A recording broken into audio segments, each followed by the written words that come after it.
Imported हुकूमत ने marshy सूरत हाल ऐसी कर दी है कि कोई भी पाकिस्तान में अपना पैसा रखने को तैयार नहीं। इनके पास लॉन्ग टर्म पॉलिसी ही नहीं। तहरीक इंसाफ के रहनुमा अली जैदी की बोल न्यूज के प्रोग्राम ऐसा नहीं चलेगा में गुफ्तगू कहा 95% अवाम को इमरान खान की हुकूमत से बेहतरी की उम्मीद थी। ये मुल्क अवाम का है और अवाम को ही अपने मुस्तकबिल का फैसला करना है।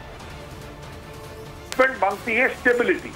जब स्टेबल एनवायरनमेंट होता है तो इन्वेस्टर भी आता है, पैसे भी लाता है, लगाता भी है, लॉन्ग टर्म पॉलिसी भी देखता है। ये तो तबाही है।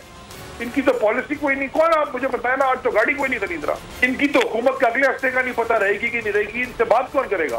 देखें ये जंग जो है ना, देखें ये तो राइट और रॉन्ग की जंग है ना, सही और गलत। हमने सबने फैसला करना है कि हमने लाइन के किस तरफ काउंट करना है। क्या आप इन चोरों के साथ अपने आप को गिनवाएंगे, खड़े होकर गिनना चाहते हैं, या आप एक खुददार और खुद मुख्तार पाकिस्तान, ईमानदार लीडरशिप, वफादार लीडरशिप, उसके साथ खड़ा होना चाहते हैं? राइट एंड रॉन्ग की जंग है। सब्सक्राइब करें और बेल दबाएं ताकि कोई खबर रह न जाए।